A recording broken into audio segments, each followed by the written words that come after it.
ধাপে ধাপে ধাপে ধাপে ধাপে ধাপে এটাকে হারাম করেছে। মদ কিন্তু এক চান্সে প্রথমেই কিন্তু আয়াত দিয়ে আল্লাহ হারাম করে দেন। প্রথমেই কিন্তু আল্লাহ আয়াত দিয়ে মদকে হারাম করে দেননি। মদ সম্পর্কে কম বেশি প্রায় 4টে আয়াত এসেছে, ধাপে ধাপে হারাম করা হয়েছে। হে তরুণিয়া নওজোয়ান জামাকেরা, হে আমার মুরব্বিরা, বাবার আসরেকে রেগে কিতাবের মধ্যে পাওয়া যায় আল্লাহ নবী, নূর নবী, আখিরি নবী হযরত নবী মুহাম্মদ রাসূলুল্লাহ সাল্লাল্লাহু আলাইহি ওয়াসাল্লাম মক্কা শরীফ থেকে যখন হিজরত করে মদিনা শরীফে গেলেন, মদিনা শরীফে যাওয়ার পরে মদিনার মানুষেরা ব্যাপকভাবে মদ পান করতে লাগলো। মদিনার মানুষেরা যখন ব্যাপকভাবে মদ পান করতে লাগলো, এত অত্যাধিক মদ খায়, মদ খেয়ে তারা সেন্স হারিয়ে ফেলে, মদ খেয়ে তারা জ্ঞান হারিয়ে ফেলে, মদ খেয়ে তারা অসৎ কাজের সঙ্গে যুক্ত হয়।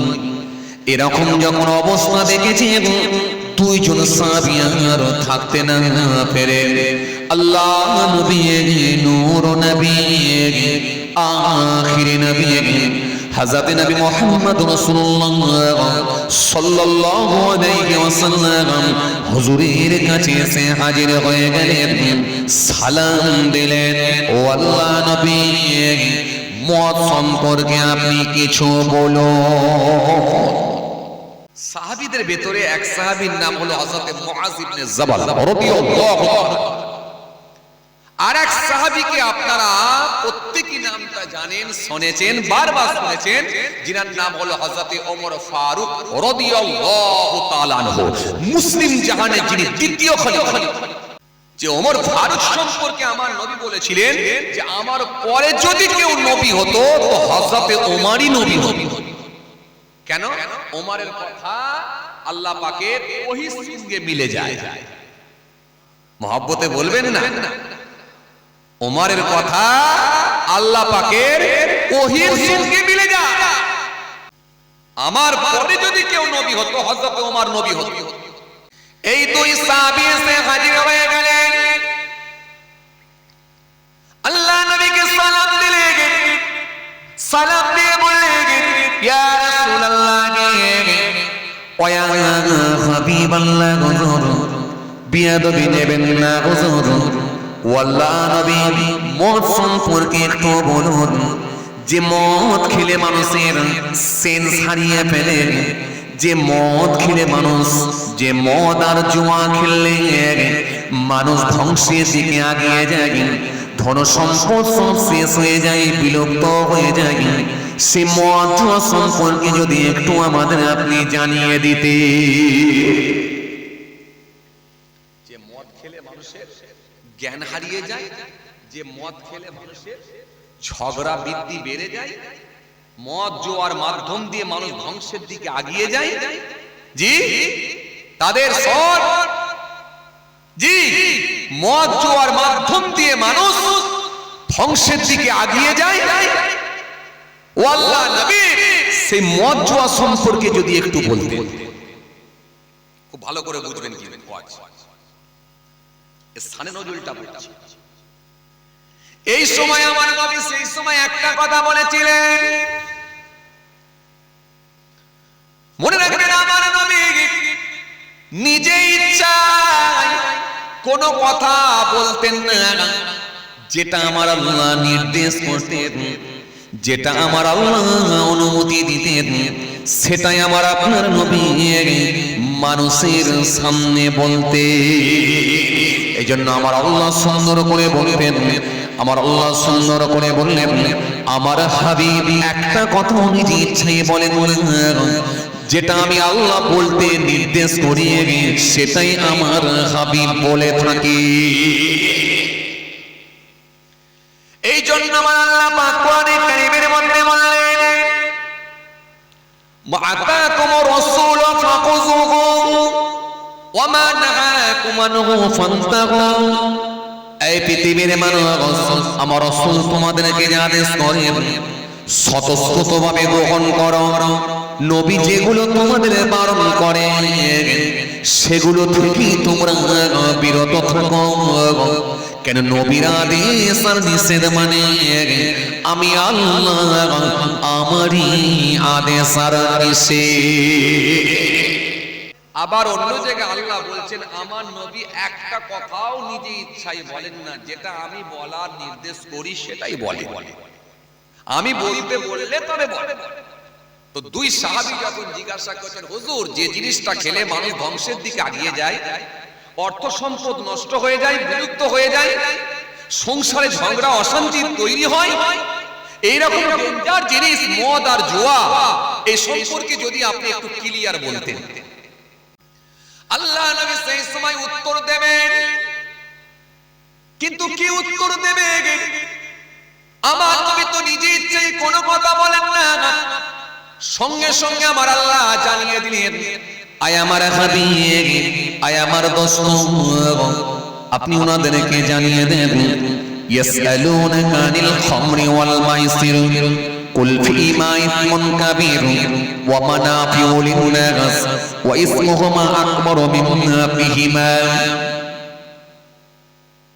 ও আমার হাবিব, ও আমার দোস্ত,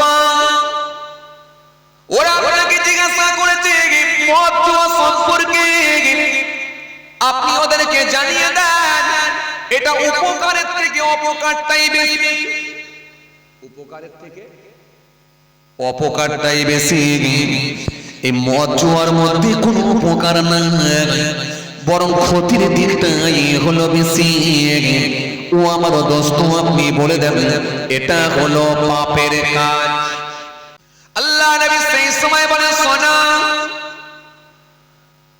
কোরআন শরীফের মধ্যে আল্লাহ এই আয়াতটাও দিয়ে দিলেন, সুন্দর করে আবার আল্লাহ জানিয়ে দিলেন ইয়াসআলুনাকা আনিল খামরি ওয়াল মাইসির কুল ফীমা ইসমুন কাবীর ওয়া মানাফিউ লিন-নাস ওয়া ইসমুহুমা আকবারু মিন নাফিহিমা।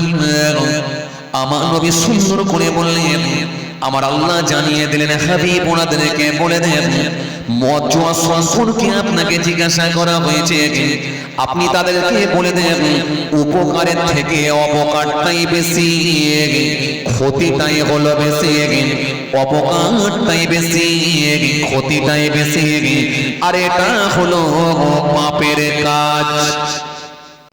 কিছু সংখ্যক সাহাবী সেই সময় বলতে লাগলেন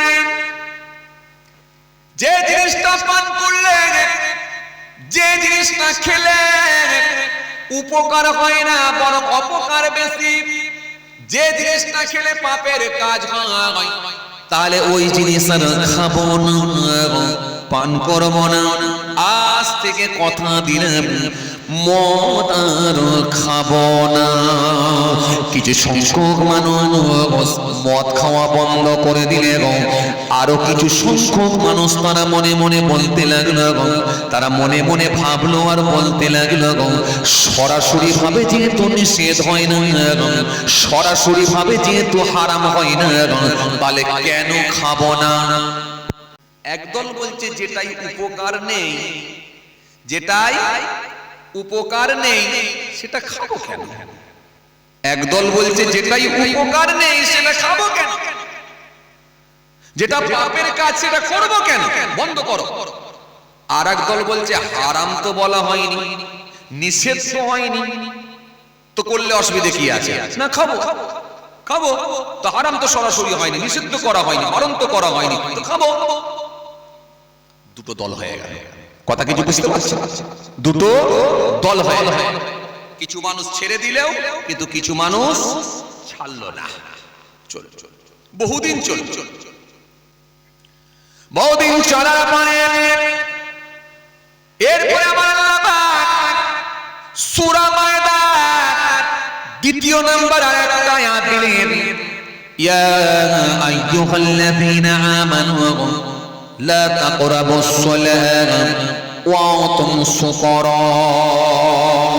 এটা মদ সম্পর্কে দ্বিতীয় নম্বর আয়াত। আগেরটা কেন আয়াতটা নাজিল হয়েছিল বুঝে গেছেন আপনারা? মদিনায় যাওয়ার পরে ব্যাপক মানুষ যখন ব্যাপক হারে মদ খেতে লেগেছে, ওই আয়াতটা এসেছিল নবীর কাছে, দুই সাহাবী গিয়ে জিজ্ঞাসা করেছিলেন বলে আয়াত এসেছিল। আর এই আয়াতটা কি করে এলো খুব ভালো করে বুঝুন। নবীর একজন বিখ্যাত সাহাবী ছিলেন হযরত আব্দুর রহমান বিন আওফ রাদিয়াল্লাহু তাআলা আনহু। তিনি বাড়িতে একদিন খাওয়া দাওয়ার ব্যবস্থা করেছিলেন, বাড়িতে একটু মেহমানদারির ব্যবস্থা করেছিলেন। সঙ্গী ভাইদেরকে, সাথী ভাইদেরকে দাওয়াত দিয়েছিলেন, ইনভাইট করেছিলেন। ও আমার সাথী ভাইরা, আপনাদের ইনভাইট রইল, দাওয়াত রইল, আমার বাড়িতে এসে খাওয়া দাওয়া করবেন। মাঝে মাঝে আপনারা দাওয়াত করেন তো না করেন? মেয়ের বিয়ে হলে দাওয়াত করেন, আকিকা হলে দাওয়াত করেন, খাতনাকে কেন্দ্র করে অনেক সময় দাওয়াত দেন, প্রতিবেশী মানুষ, বন্ধু বান্ধব, আত্মীয় স্বজনদেরকে দাওয়াত দেন। দেন কি দেন? দেন। এগুলো হলো খাস দাওয়াত। আর আজকে জলসারও কিন্তু দাওয়াত দিয়েছে, এটা কিন্তু খাস দাওয়াত নয়, এটা হলো আমভাবে দাওয়াত। তাহলে আমভাবে দাওয়াত আর খাস ভাবে দাওয়াত দুটো আলাদা, তফাৎ আছে।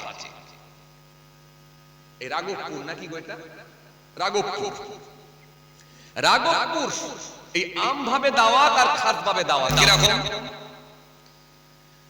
বাড়িতে একটা বিয়ে বাড়ি লেগেছে, এই বিয়ে বাড়ির অনুষ্ঠান যদি হয় তাহলে আপনাকে খাস ভাবে দাওয়াত দিতে হয়, বাড়ি বাড়ি ঘুরে ঘুরে দাওয়াত দিতে হয়।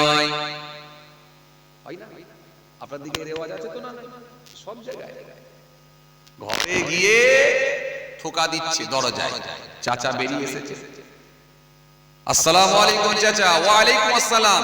চাচা,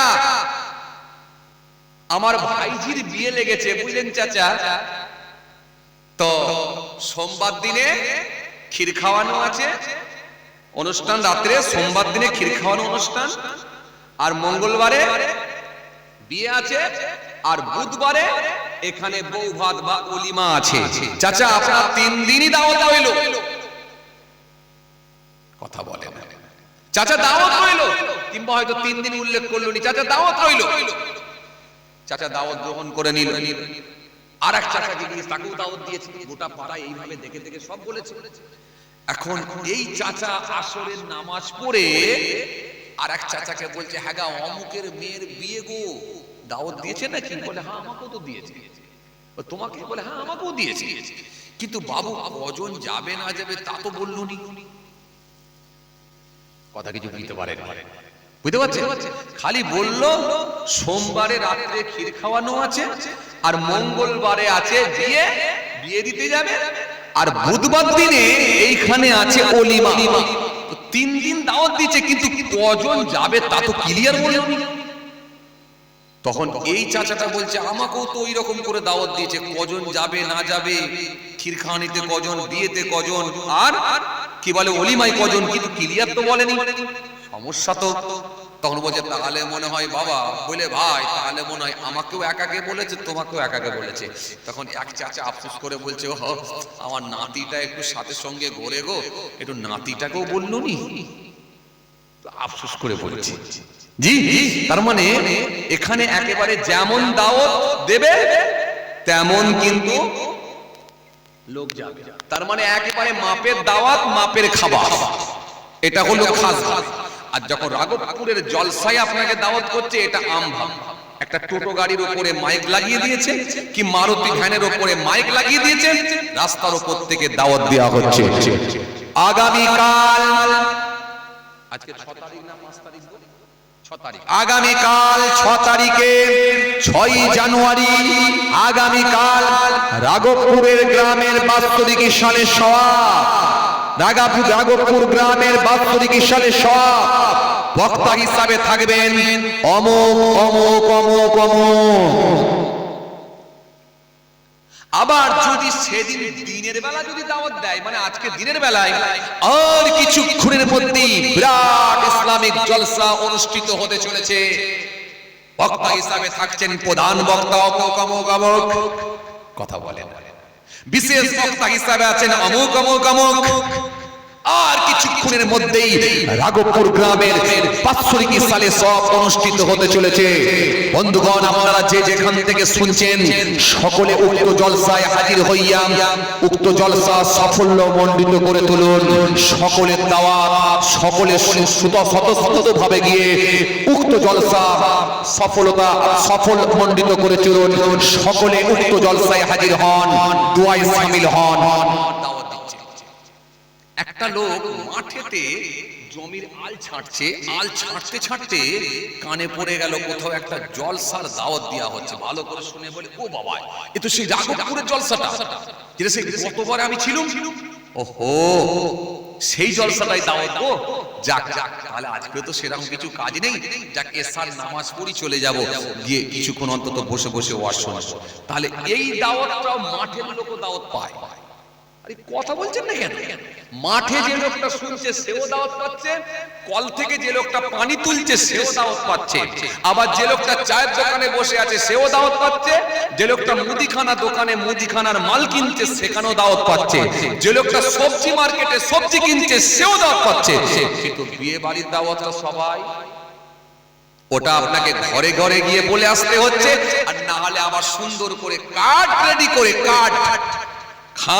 খামের মধ্যে কার্ড ভরে দিয়ে একেবারে তোয়াজ করে বড় করে নাম লিখে দিয়ে জনাব হযরত মোহতারাম আলহাজ অমুক সাহেব বলে লিখে দিয়ে আপনাকে দাওয়াত করতে হচ্ছে। তবে বেটা যদি একটা শাড়ি টাড়ি নিয়ে যায়। আরে কথা বলছেন না কেন? নাহলে কোনো খবর হবে না, এত তোয়াজ করে দিতে হয়। তাহলে এটা হলো আম ভাবে নয়, তাহলে আম ভাবে দাওয়াত কিন্তু সবাই পায়, কিন্তু খাস ভাবে দাওয়াত সবাই। দুটো দাওয়াতের তফাৎ আছে, এই জন্য দাওয়াত আপনাকে দিতে হয় তবে যাবে। এই জন্য আপনাকে যদি এটা বলে দেওয়া হয় বিয়ে বাড়ি একটা মাইকিং করে দেওয়া হয়, কেউ যাবে।